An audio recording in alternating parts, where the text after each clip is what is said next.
Com o fim das sustentações orais da acusação e das defesas no julgamento do núcleo de desinformação da trama golpista, os ministros do STF consideram que o cronograma está folgado. Eles cancelaram, inclusive, a sessão extra marcada para amanhã. Então, direto para a capital federal, STF, Janaína Camelo chegando. O julgamento termina na semana que vem. Mesmo assim, boa noite, Janaína. Bem-vinda e bom trabalho. Muito boa noite para você, Thiago. Boa noite para todo mundo que está assistindo a gente aqui no Jornal Jovem Pan. Foi isso que o ministro Flávio Dino disse, viu? O presidente da primeira turma, ele considerou ali que foi célere o processo do julgamento hoje, né? Já com a leitura do relatório do ministro Alexandre de Moraes, as manifestações ali, as considerações da acusação do Procurador-Geral da República, todas as sustentações orais de todos os advogados ali dos réus. Então, ele decidiu reduzir o número de sessões que tinham sido reservadas para esse julgamento do núcleo 4. Da trama golpista, Thiago, porque tinham sido reservadas sessões para hoje, além dessas de hoje foram 2 sessões, uma sessão para amanhã e depois retomaria na semana que vem com mais 3 sessões. Então, ele decidiu cancelar a de amanhã, vai retomar na outra sessão da terça-feira da semana que vem e, segundo o ministro, ele acredita que o julgamento já seja concluído na própria terça-feira da semana que vem, já ali com os votos dos 5 ministros da primeira turma e também, no caso de condenação, a dosimetria das penas e encerrando esse julgamento. Então, hoje, o que foi falado ali nesse julgamento, Thiago? Além das sustentações, da leitura do relatório do ministro Alexandre de Moraes. A acusação por parte da PGR, quem falou foi o Procurador-Geral da República, Paulo Gonet. Ele disse o seguinte, porque esse núcleo, que é o núcleo 4, são 7 réus ao todo. Segundo a acusação, esses 7 réus teriam ali espalhado notícias falsas contra o sistema eleitoral, para descredibilizar o sistema eleitoral, contra autoridades públicas, contra as instituições. E o PGR disse o seguinte, que esse núcleo foi responsável, então, por espalhar essas notícias falsas, para enfraquecer as instituições democráticas e também para criar um ambiente propício para um golpe de Estado. A gente vai ouvir um trecho do que falou ali o Procurador-Geral da República. No caso dos réus deste núcleo da ação penal, responsáveis pelas campanhas de desinformação da organização criminosa, ficou claro o impacto do seu comportamento para o desfecho violento de 8 de janeiro de 2023. Foi por meio da contribuição deste núcleo de acusados que a organização criminosa elaborou e disseminou narrativas falsas contra o processo eleitoral, contra os poderes constitucionais e as autoridades que os representam, dando surgimento e impulso à instabilidade social ensejadora da ruptura institucional.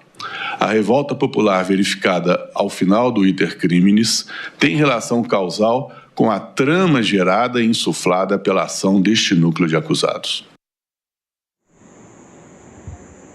Além disso, Thiago, a acusação também considera que esse núcleo usou ilegalmente a estrutura da ABIN, recursos ali, ferramentas de forma ilegal da ABIN, isso para tentar informações ali a opositores do governo de Jair Bolsonaro. Segundo ali o PGR, esse núcleo, ele atuava como uma central de contra-inteligência da organização criminosa que pretendia dar um golpe de Estado.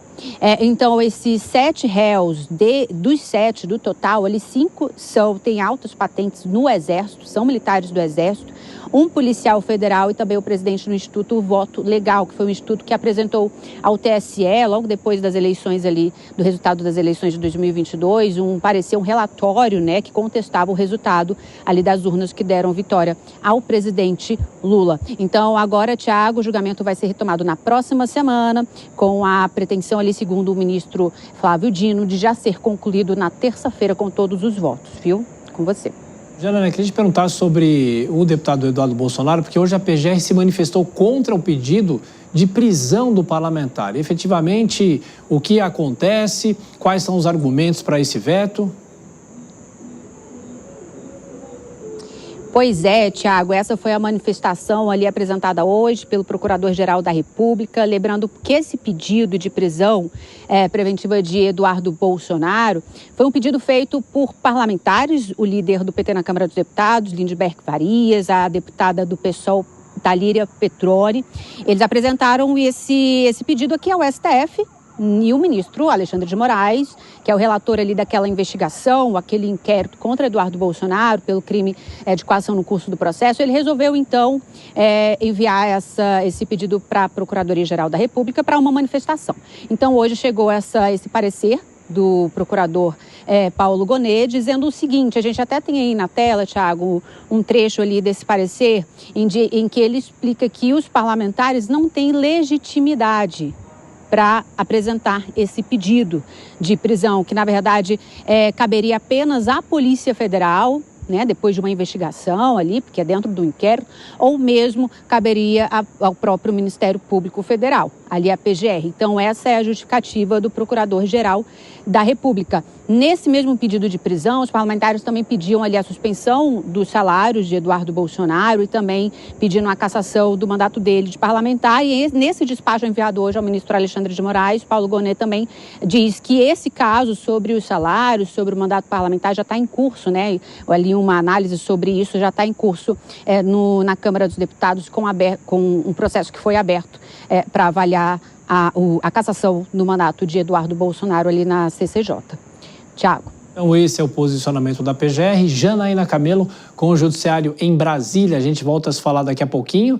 E aqui no Jornal Jovem Pan, Notícia e Opinião, chegando por aqui os nossos comentaristas, o Cristiano Vilela, a Dora Kramer, hoje no centro, e o Nelson Kobayashi aqui com a gente. Koba, vou começar por você, sobre o julgamento da trama golpista, esse núcleo de desinformação.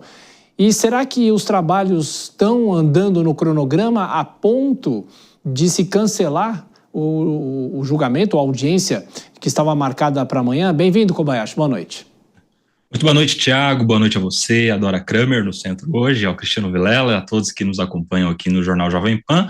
E sim, o julgamento, Thiago, ele não tem como prever ali quanto tempo cada um dos advogados de defesa vão, de fato, utilizar nas suas sustentações orais, lembrando que são tempos máximos dedicados à defesa e alguns desses defensores não usam de todo o tempo, e tudo aconteceu hoje de uma maneira que uma das sessões vai ser dispensada, e isso certamente atende até a um princípio de celeridade do processo, de economia processual, enfim, principalmente porque a cada núcleo novo que vai sendo julgado, a gente chega num status de repetição, porque são muito parecidos esses processos, apesar da especificidade de cada um dos núcleos, né? Esse é um dos núcleos que é atribuído o processo de desinformação, mas tirando essas peculiaridades, essas missões que cada um dos núcleos tem recebido como imputação do Procurador-Geral da República, o contexto geral é o mesmo. Então essas repetições vão fazendo com que a cada novo núcleo os processos sejam mais rapidamente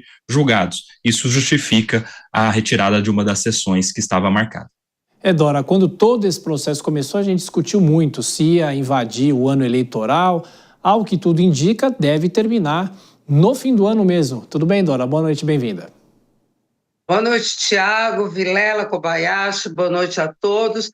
Pois é, né? Era uma discussão, lembra? Eu achava que era impossível, comparando com o mensalão, no fim, vai terminar em 2025, porque hoje foi marcada a data do núcleo 4, que ficou para dezembro. Então, dada a celeridade desse, é como o Kobayashi falou, de acordo com o andamento do processo, a coisa vai ficando repetitiva, embora esse tenha uma especificidade, é uma linha auxiliar, né?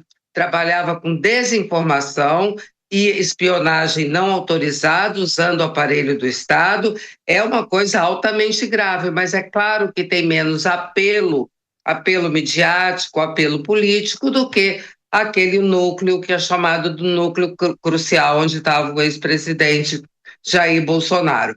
Então, realmente, a coisa vai terminar em 2025, exatamente como havia programado desde o começo o Supremo Tribunal Federal. Vilela, quero te ouvir também sobre a sequência do julgamento, mas eu queria aproveitar e perguntar para você sobre o segundo tema que a Janaína nos trouxe. Foi um posicionamento correto da PGR sobre esse pedido de prisão do deputado Eduardo Bolsonaro? Tudo bem, Vilela? Bem-vindo. Thiago, uma ótima noite a você, a Dora, ao Kobayashi, todos que acompanham o Jornal Jovem Pan. Olha, é importante no que se relaciona a esse julgamento que, muito embora ele faça parte desse conjunto, a análise da eventual culpabilidade de cada um dos réus, ela tem que ser uma análise feita, detalhada, de acordo com aquilo que efetivamente foi praticado. E o grande ponto dessa questão é analisar o quanto, de fato, as práticas de desinformação que são atribuídas a essas pessoas, de fato, não apenas contribuíram para aquilo que se entende como um ambiente golpista, mas como havia, de fato, o elemento motivacional para isso. Então, nesse sentido, eu vejo que é essa discussão que vai ter que ser feita nos votos que serão apresentados de cada um, no sentido de demonstrar o quanto cada um está vinculado a esses elementos de votos. No que se relaciona, por outro lado, à questão da Procuradoria-Geral da República, eu vejo que ela vai realmente na linha do que vem sendo colocado pela Procuradoria, né, nesse tipo de situação, pautando pela legalidade, e nesse sentido eu não vejo nenhum elemento diferente daquilo que se imaginava do parecer do Ministério Público.